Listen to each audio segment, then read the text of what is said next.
Hola, mi nombre es Jean-Paul Espinosa y soy bibliotecario de la Casa de la Literatura Peruana.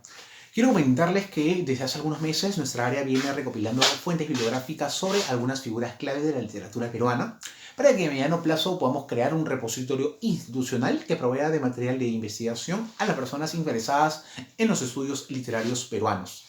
En ese sentido, el presente video se encargará de analizar brevemente la producción bibliográfica de Laura Riesco, y el siguiente video se ocupará de describir la recepción crítica de su obra. Pues bien, sin más preámbulo, comencemos. Laura Riesco nace en Oroya en 1940 y fallece en Maine, Estados Unidos, en el año 2008.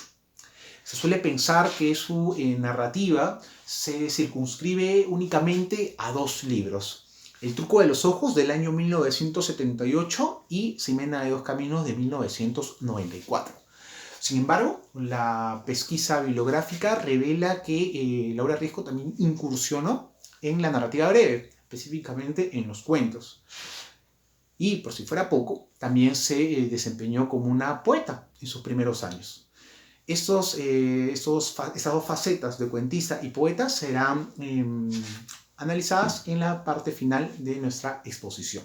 Concentrémonos en primer lugar en El truco de los ojos y Ximena de dos caminos, dos obras que tienen muchos puntos de contacto. Por ejemplo, que tienen como protagonista a niñas, dos que plantean un ejercicio de memoria, en tanto evocan muchos pasajes de la niñez, y además porque revelan algunas tensiones culturales, ¿no? Es una especie de conflicto entre matrices culturales. Bien, entonces vamos a comenzar con El truco de los ojos, libro de cuentos, esta novela que se publica en 1978 bajo el sello editorial de Villa Batres. Esa es la portada del libro. Y una novela que se marca también dentro del experimentalismo de la literatura latinoamericana de los años 60 y 70. Digo esto porque una de las primeras particularidades del truco de los ojos estriba en la ausencia de signos de puntuación, en el quiebre de las líneas temporales, en la ausencia de argumentación y tramas definidas. Por momentos se yuxtaponen diálogos, sucesos, recuerdos, fantasías, planos de la realidad, etc. Es como una especie de amasijo de varios discursos, de varios lugares de enunciación que hacen de esta una novela experimental. Mucho se ha dicho sobre el lenguaje en esa novela y lo voy a mencionar en el próximo video, pero lo que sí quiero o lo que quiero esclarecer, es que esta es una novela cuyo protagonista en realidad es el uso del lenguaje. ¿Okay?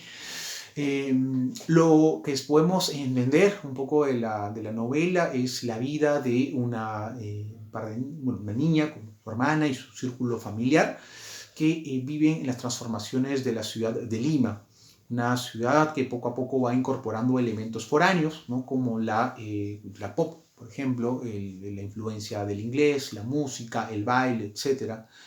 Y que también convive con algunos elementos más autóctonos, ¿no? Como especie de la oralidad, por ejemplo, las tradiciones, los mitos, etc. Por supuesto, estos datos o estos elementos se van a reproducir en Ximena de dos caminos con mayor precisión. Pues bien, El truco de los ojos, y esto lo vamos a ver también en el próximo video, fue poco visitado por la crítica, ¿no? En el año 78, si bien es cierto, Laura Riesco no vivía aquí en Perú, quiso hacer una aparición con una novela muy arriesgada, pero lamentablemente la crítica le fue esquiva. En el año 94, ya con varios años de residencia en Estados Unidos, Laura Riesco publicaba bajo el sello editorial de Peysa su libro Ximena de dos caminos. Este es de la portada de la primera edición.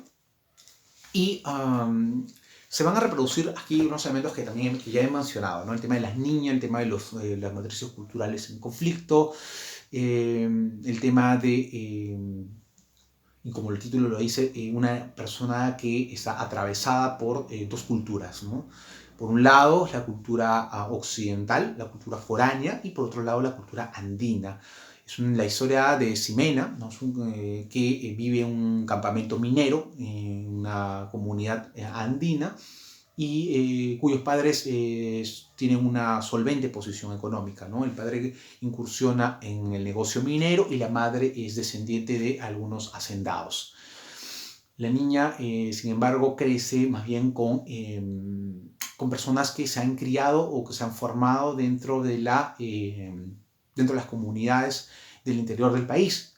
Y por ello es que guarda especial afecto a una de ellas, que se llama, o es denominada en la novela como la ama grande. Ella es quien poco a poco le proporciona algunos mitos fantásticos de la literatura oral, de la tradición oral andina, y va a estimular un poco su imaginación, ¿no? Y eso es quizá uno de los puntos de contacto entre El truco de los ojos y Ximena de dos caminos, que se tratan de niñas que tienen una sensibilidad especial para la creatividad, para la elaboración de historias. Se ha dicho además que El truco de los ojos y Ximena de dos caminos coinciden en que se tratan de novelas de formación, especie de novelas de aprendizaje. Ambas tienen que ver con una especie de proceso, más que evolución, porque no podemos saber la linealidad en el caso del truco de los ojos, pero sí una especie de proceso, ¿no? De cómo una niña se posiciona frente a los fenómenos sociales que va observando cotidianamente en su círculo familiar y su círculo social. Las diferencias evidentemente saltan a la vista, ¿no? Mientras que en El truco de los ojos hay una radicalización de las experimentaciones lingüísticas. En el Ximena de dos caminos más bien la prosa es más clara, es más límpida, es más diáfana, incluso musical. Hay una suerte de cadencia dentro de la escritura que hace que la lectura sea agradable. Lo que sí se podría, que también podría coincidir es el tema de que no hay una linealidad de las historias en Ximena de dos caminos. Son 7 capítulos independientes y cada uno de ellos son autónomos. Tienen a la misma personaje, al mismo mundo representado, pero no hay una especie de correlación argumental. Entonces, es una novela también que tiene que ver mucho con la sensibilidad de los años 90, ¿no? Que se trataba de explorar otros géneros y otras formas, otras modalidades de narrar. Pues bien, ahora en los próximos minutos quisiera dedicarme en el último segmento a la narrativa breve y la poesía. La narrativa breve, bueno, Laura Riesco ha publicado en unas revistas, en algunos libros, y creo que la más interesante de todas estas publicaciones ha sido la que ha realizado la revista Austro de la Universidad Científica del Sur en el año 2015, en su primer número, en una especie de homenaje o dossier, compila 3 cuentos de Laura Riesco. El primero de ellos, que más bien está estructurada bajo la forma de una epístola, es titulada Carta de Ximena a Claudio Alaya Manrique.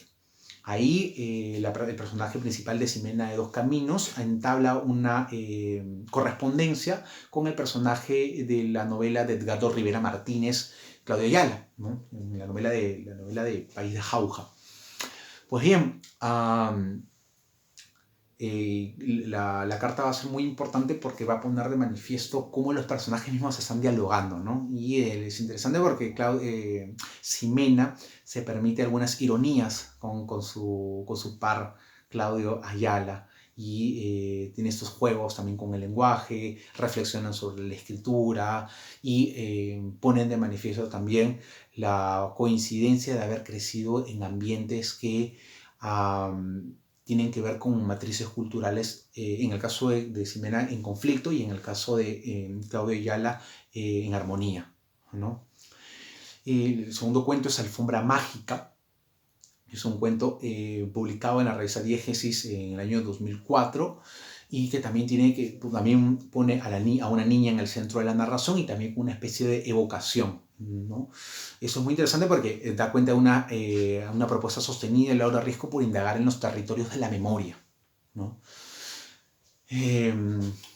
Y esa es básicamente la historia, ¿no? La Alfombra Mágica, un colegio, unas niñas, un suceso un poco incómodo para ambas que años después va a ser recordado y va a traer un poco de consecuencias, ¿no? para la voz narrativa. Pues bien, el primer número de la revista Austro tiene esa apuesta por la narrativa breve de Laura Riesco, pero Sí, hay algo incluso un poco más interesante, que es lo que hace Ricardo González Vigil, que compila en su libro Poetas Peruanos de Antología unos versos inéditos de Laura Riesco, ¿no?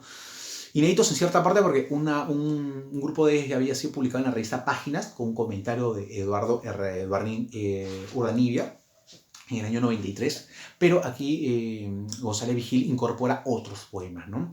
Los poemas son sencillos, versos breves, claros, muy diáfanos, de tono romántico la mayoría de ellos. No hay esa experimentación que, por ejemplo, había en El truco de los ojos. Son más bien versos apegados a la norma clásica. Pues bien, eso ha sido un breve recorrido por la producción bibliográfica de Laura Riesco. Les invito entonces a observar el siguiente video. Conmigo será hasta una próxima oportunidad.